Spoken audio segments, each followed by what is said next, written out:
Hello everyone, today we will discuss the what is the difference between pathologic age tools and nathologic age tools. ठीक है, देखो stones are have with the found the many sites. आप हम पहले देख चुके हैं कि जो स्टोन टूल्स थे वे अलग अलग जगह से हमें मिले थे. Many of this difference for early the pathologic tools, और ये पूरी तरह से पैथोलॉजिक टूल्स से पूरी तरह से डिफरेंस थे. इसीलिए इन्हें नेथोलॉजिक एज के टूल्स कहा जाता है. नेथोलॉजिक एज के टूल्स इसलिए कहा जाता है कि these include the tools were the polished to give a fine cutting edge, क्योंकि ये पूरी तरह से क्या थे, ये पॉलिशिंग थी. इन पर अलग अलग प्रकार की पॉलिशिंग हुई हुई थी. ठीक है, इनके ऊपर अलग अलग प्रकार के जो टूल्स बने हुए थे ये. ठीक है, इन्हें मिक्सी की तरह, हम जिस तरह मिक्सी में आज पीसते हैं हम इनसे ग्राइंडिंग करते थे. आपने देखा होगा सिलबट्टे वगैरह पर हम जो चटनी बनाते हैं, तो उस तरह के ये टूल थे बने हुए. ऐसे टूल थे ये कुछ बने हुए, और ऊपर से कुछ इस प्रकार के ये टूल बनाए गए थे जिसके बीच में हम कुछ भी प्रोडक्ट को ग्राइंडिंग कर सकते थे. ग्राइंडिंग ग्रेन कर सकते थे या प्लांट्स को प्रोड्यूस कर सकते थे. Motor and pastels use for the grinding grains even today. ठीक है, उस समय थाउजेंड्स ईयर्स पहले ये चीज़ें होती थी. At the same times the tools the pathologic type the continue be to made and used. ठीक है, ये है कि कंटिन्यू इनको बनाया गया. ठीक है, used and remember some tools were the made of the bone. देखो, कुछ टूल्स तो हमारे पत्थर के बने हुए हैं, मगर कुछ टूल्स हमारे हड्डियों के बने हुए होते थे, यानी कि जानवरों की हड्डी से बनाए जाते थे. आप देख सकते हैं कि इस पर ये जो इसकी नुकीली है, नोक है, और इसकी है क्या है, ये पीसने, सिलबट्टे की तरह पीसने में काम आती थी. और जो इसकी नुकीली नोक है, इससे वो पेड़ों की टहनियाँ काटता था या फिर वेजिटेबल्स को काट के वो पकाता था. ठीक है, many kinds of eastern the pots the have the also been the found. आप देखेंगे कि अलग अलग प्रकार के बर्तन भी यहाँ मिले हैं. They were the sometime the decorated, और वे पूरी तरह से सजाए हुए थे. And the were use the storing things, वे चीज़ों को रखने के लिए प्रोड्यूस किए जाते थे. Peoples began using pot for cooking food, specially grain, rice, ठीक है, वीट एंड लेटिन्स. ठीक है, that the some now becomes an important part of the life. ठीक है, आप देखते हो कि आप अपने फूड को रखने के लिए, अपने खाने को रखने के लिए आप देखते हो कि अलग अलग प्रकार के बर्तनों का आप प्रयोग करते हो. जैसे कि इस पहले जो स्टोन एज वगैरह में होते थे तो इस प्रकार के मिट्टी के बने हुए बर्तन होते थे, मगर आज के जो बर्तन होते हैं वे स्टील के बने होते हैं, अलग अलग धातुओं के बने होते हैं. ठीक है, अब क्या करते हो कि आप उसमें, हम पहले अनाज को स्टोर करते थे या फिर हम अपना भोजन को पकाते थे. इसमें से हम देखेंगे कि एक प्रकार से इस वाले बर्तन को ध्यान से देखो कि ये जो पहले, जो आज से 5,000 साल पहले इस प्रकार से इसमें भोजन को ढक के रख दिया जाता था. ठीक है, किसी भी चीज़ से, इसमें नारियल वगैरह से या किसी भी चीज़ से इसको ढक के इसमें भोजन को स्टोर किया जाता था. ठीक है, ये डाइट के लिए यूज होते थे. डाइट मतलब खाने के सामान को इकट्ठा या स्टोर करने के लिए भी यूज होते थे. Beside they began the weaving clothes using the different kind of materials. ठीक है, पुराने समय में हम डिफरेंट डिफरेंट टाइप्स की प्रोडक्ट को उगाते थे. ठीक है, आप देख सकते हो कि कॉटन, कॉटन क्या है, कॉटन को हम इसलिए ग्रो करते थे, पिछले 5,000 साल पहले से ही हम कॉटन को इसलिए ग्रो करते थे क्योंकि कॉटन से एक बारीक बारीक धागे नुमा संरचना निकलती है. ठीक है, आपने देखा होगा गांधी जी चरखा काटते थे तो उसके द्वारा सूत को, यानी कि कॉटन की को महीन सूत में बदला जाता था, यानी कि पतले थिन लेयर में बदल के फिर हम उससे अलग अलग प्रकार के सूती वस्त्रों का निर्माण करते थे. Did things the change everywhere and all at once. ठीक है, आप देखेंगे कि धीरे धीरे वहाँ पे क्या हो रहा था, चीज़ें चेंज होती जा रही थी. In many areas the man women still the continue the two Hunt and gather food.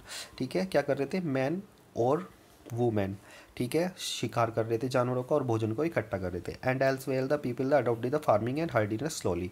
ठीक है, और धीरे धीरे जो लोग थे वहाँ पर धीरे धीरे फार्मिंग एक्टिविटीज़ करते जा रहे थे. यानी कि फार्मिंग एक्टिविटीज़ में क्या होता है कि एग्रीकल्चर प्रोडक्ट्स, ठीक है, उगा के फिर उनको अलग अलग प्रकार से, जैसे गेहूं वगैरह उगने के बाद क्या होता था, अलग अलग प्रकार के प्रोडक्ट को उगाया जाता था. यानी कि एग्रीकल्चर फार्मिंग एक्टिविटीज़ वहाँ पर हो रही थी आज से हज़ारों साल पहले.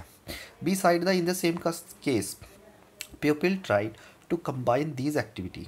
पीपल्स के द्वारा वहाँ पे ये कंबाइन की जा रही थी एक्टिविटी को, doing different things the during the different season. और आपको पता ही है कि अलग अलग समय में वो अलग अलग फसलों को बो रहा था. ठीक है, अलग अलग समय में क्या कर रहा था, वो अलग अलग प्रकार की फसलों को बो के अपना जीवन यापन कर रहा था. ठीक है, अब आ जाओ, एक closer look the living and dying in the Mehrgarh. देखो मेहरगढ़ क्या है? मेहरगढ़ घर एक स्थान है, जगह है जहाँ पर आदमी अपने मकानों को बना के, मेहरगढ़ एक प्रकार का किला है जहाँ पे क्या करता है कि आदमी अपने बना बना के इसमें रहता है। देखो इसमें कमरे भी हैं, इसमें क्या है, इसमें कमरे हैं, किचन है, ठीक है, अलग अलग प्रकार के रहने के इसमें बनाया हुआ है। और ये इसका मैप का जो फोटो है ये ऊपर की साइड से लिया हुआ है, ठीक है। इस प्रकार से हम देख सकते हैं कि मकान जो थे वे 2 मंजिला मकान थे। देखो इसके नीचे एक छोटी सी दीवार जा रही है, ठीक है। इसमें क्या है कि मकान जो थे ये 2 मंजिला इमारत थी, ठीक है। अब हम इसके बारे में पढ़ेंगे।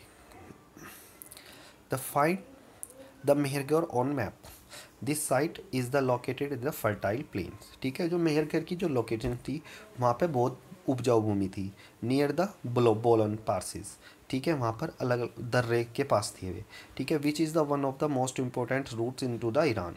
देखो ये हमारा भारत है, ठीक है, ये हमारा भारत है। और ऊपर की साइड से यहीं से ईरान की, देखो ये है ईरान, तो इधर की साइड से ये क्या है, ये पासीज है। और इधर से पासीज के द्वारा ही यहीं पर मेहरगढ़ मेहरगढ़ का किला बनाया गया था, ठीक है ना। यहीं पर मेहरगढ़ का किला बनाया गया था, यहाँ पे मेहरगढ़ का किला बनाया गया था, क्योंकि ये बहुत ही उपजाऊ भूमि थी और इम्पोर्टेंट रूट था ईरान से। यानी कि ईरान से जितने भी हमारे मोहम्मद बिन कासिम, मोहम्मद बिन तुगलक, ये जितने भी हमारे फॉरेन इन्वेडर्स यहाँ पे आए। The Mehrgarh was the provision one palace the where peoples is learn to grade the barley and wheat, ठीक है। ज्वार और गेहूँ की खेती की जाती थी, ठीक है। एंड द रियरशिप, और भेड़ों को और बकरियों को वहाँ पे क्या करा, उस एरिया में सबसे पहले पाला गया। It is the one earliest village that we now about, ठीक है। और ये सबसे पुराना क्या था, ये सबसे पुराना गांव था, ठीक है। At the site many animals bone were the found, क्योंकि हमें इसी साइट पे क्या हुए, अलग अलग प्रकार की जानवरों की हड्डियाँ मिली हैं। The bone of wild animals such as the deer and pig, ठीक है। हमें कौन कौन से जानवरों की हड्डी मिली, हिरन की हड्डी मिली है, सुअर की हड्डी मिली है, और किसकी हड्डी मिली है, भेड़ की हड्डी मिली है, और गोट यानी कि बकरी की भी हड्डी वहाँ पर मिली है। Other finds at Mehrgarh include the remains of square the rectangular house, ठीक है। और मेहरगढ़ में आप देख सकते हैं कि जितनी भी हैं रेक्टेंगुलर हैं। रेक्टेंगुलर का क्या मतलब होता है, रेक्टेंगुलर वो शेप होती है जिसमें आमने और सामने, यानी कि आमने और सामने की भुजाएं तो समान होती हैं, ठीक है। देखो ये वाली और ये वाली, ठीक है, ये वाली भुजा और ये वाली भुजा समान है, ठीक है। और ये वाली भुजा और ये वाली भुजा दोनों समान है, ठीक है। वो होता है रेक्टेंगुलर साइट। और फिर आप इसके अंदर भी देख सकते हैं कि ये भी रेक्टेंगुलर साइट है, ठीक है, यानी कि चारों तरफ से आयत बने हुए हैं, ठीक है। और ये फॉर्म में भी बाहर से भी क्या है कि रेक्टेंगुलर साइट में बना हुआ है, ठीक है। और इसके अंदर जितने भी मकान थे या घर थे वे भी रेक्टेंगुलर साइट में बने थे। Each house had a 4 and more compartments, यानी कि एक घर में 4 से अधिक कमरे थे या 4 से अधिक भागों में बना हुआ था एक घर। The some of the which may have the been the use for storage. और मेहरगढ़ के किले में ही क्या था, वहाँ पे अलग अलग मेहरगढ़ का जो, देखो मेहरगढ़ का इस तरह से फोर्ट था, नीचे अलग अलग प्रकार की बस्तियाँ रहती थी, ऊपर यहाँ पे रिच पीपल्स यहीं पर रहते थे, ठीक है। रिच यानी कि अमीर लोग रहते थे। और फिर इसके जितने भी एक घर की जो ये 4 कंपार्टमेंट थी, ये 4 कंपार्टमेंट्स बने हुए थे, तो उसमें क्या था कि भोजन को स्टोर करने के लिए वहाँ पे रखा जाता था, ठीक है। The when peoples die their relative and friend generally pass pay respect to them. जब आदमी मर जाता था तो वे क्या करते थे, उसकी सम्मान करते थे, पीपल लुक आफ्टर। आप देख सकते हैं एक बुरियल फॉर्म इन मैनगेट, can you identify skeleton of a the god. इसमें देखो आदमी और बकरी को एक साथ दफनाया गया है, तो इसमें देखा जा सकता है कि आदमी और बकरी को एक साथ दफनाया गया है ताकि भविष्य में उसे उसकी ज़रूरत पड़ेगी, ऐसा इनका लोगों का मानना था, ठीक है। यानी कि हम देख सकते हैं कि बुर्ज होम जो है वहाँ पे आदमी को और कुत्ते को एक साथ दफनाने के अवशेष भी वहाँ पे मिले हैं। ठीक है, perhaps in the believe that the some form of life after death. देखो, वे शायद ये सोचते थे कि मरने के बाद भी आदमी की दोबारा जिंदा हो जाएगा। ठीक है, मरने के बाद भी आदमी की एक जीवन होता है। ठीक है, rituals is one such the arrangement. तो इसीलिए वे क्या करते थे, उसके लिए कुछ अरेंजमेंट कर देते, जैसे बकरी भेज दी, भाई ज़रूरत पड़ेगी, हाँ भाई फ्यूचर में इसको ज़रूरत पड़ सके, वहाँ पे ज़रूरत पड़ सके, ऊपर भगवान के यहाँ दूध दाद की कमी होगी या की से, तो इस प्रकार से। या फिर कई बार उसके साथ औरत होती थी तो बिंदी लिपस्टिक पाउडर वगैरह उसके साथ डाल देते, रख देते थे। या आदमी होता था तो उसके साथ कुछ ना कुछ अलग से चीज़ें रख देते थे, उसकी ज़रूरत के सामान को रख देते थे। Several the base spiritual sites that have been the found at the Meherkars. In one instance, the dead the persons buried with the god, the which were the probably meant to serve as the food in the next world. देखो, इसमें बताया गया है कि जो बकरी होती थी उसको उसके साथ इसलिए दफनाया गया था कि लोगों का विश्वास था कि इसे भविष्य में वहाँ पे ऊपर जब जाएगा भगवान के पास तो भोजन की आवश्यकता पड़ेगी, तो ये उससे दूध पी लेगा या फिर इसको खा लेगा मांस के रूप में। ठीक है, अपनी भूख को मिटा लेगा, तो इसीलिए वे उसके साथ दफना देते थे। एल्सवेयर इत्यादि। अब इसमें हम देखेंगे कि the cave painting in the France. ठीक है, हमारे यहाँ भीमबेटका में से क्या मिली है, भीमबेटका में से केव पेंटिंग्स मिली है हमारे यहाँ पे। मगर फ्रांस में इन फ्रांस या at least the painting below the from the cave the France. ठीक है, the site is the first discovers the 4 school. 4 स्कूलों के बच्चों के द्वारा ये हज़ारों साल पहले डिस्कवरी की गई थी इन पेंटिंग्स की। Painting lie the were the main the 20,000 and 10,000 year ago, यानी कि आज से 20,000 और 10,000 साल पहले ये पेंटिंग बनाई हुई है।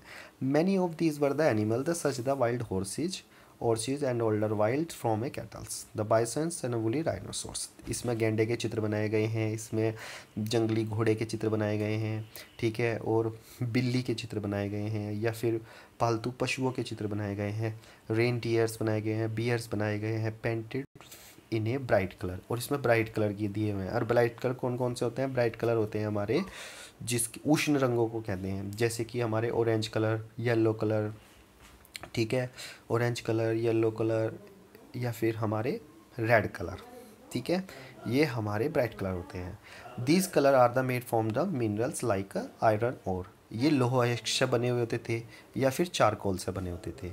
चारकोल एक प्रकार का कोयला होता है, या फिर चारकोल लकड़ी से या दूसरी चीज़ों से या प्रकृति में मुक्त अवस्था से पाया जाता है। तो उससे उससे भी ये लोग बाग अलग अलग प्रकार के मिनरल्स से भी या अलग अलग प्रकार के जो जो खनिजों के अंदर रंग होते हैं या फूलों के अंदर रंग होते हैं उनको भी यूज़ करके ये पेंटिंग्स को बनाते थे। It is the possible that the this painting were the then the shamanicals occasions. ठीक है, और ये पेंटिंग्स को पूरी तरह से वार्षिक उत्सव की ओकेशंस के उसमें ही बनाते थे। ठीक है, अब इसमें देख सकते हो आप कि उन्होंने इसमें परफॉर्म किया है by hunter they went the search the prey, और वे अपने शिकार को किस प्रकार से वे ढूंढ रहे हैं। ठीक है, आप देख सकते हैं इसमें। ठीक है, अलग अलग प्रकार के जानवरों के चित्र बनाए हुए हैं, और ये फ्रांस की एक केव की है। और हमारे यहाँ भीमबेटका से भी क्या है, भीमबेटका केव में से भी अलग अलग प्रकार की पेंटिंग्स बनाई गई है। Can you think of any other reasons. क्या तुम सोच सकते हो कि वे अलग रीजन्स के लिए भी बनाते होंगे। देखो, कई कई पेंटिंग्स में तो उन्होंने अपनी जीविका दिखाई है कि वे किस तरह से जानवरों को हंटिंग करते थे, वो किस प्रकार से जानवरों को शिकार करते थे। तो इस प्रकार से क्या है कि इस प्रकार से वे पेंटिंग्स के माध्यम से अपने आइडिया को एक्सप्रेस कर सकते थे, अपनी लैंग्वेज को एक्सप्रेस करते थे। ठीक है, if you like this lectures you can subscribe my channel and अगर आपको कोई भी चीज़ नहीं समझ में आती तो you can call me. Thank you, आपका आज लेसन कंप्लीट हो गया भाई। कल को हम मिलेंगे नेक्स्ट लेक्चर के साथ, ज्योग्राफी के फर्स्ट लेक्चर के साथ। Thank you.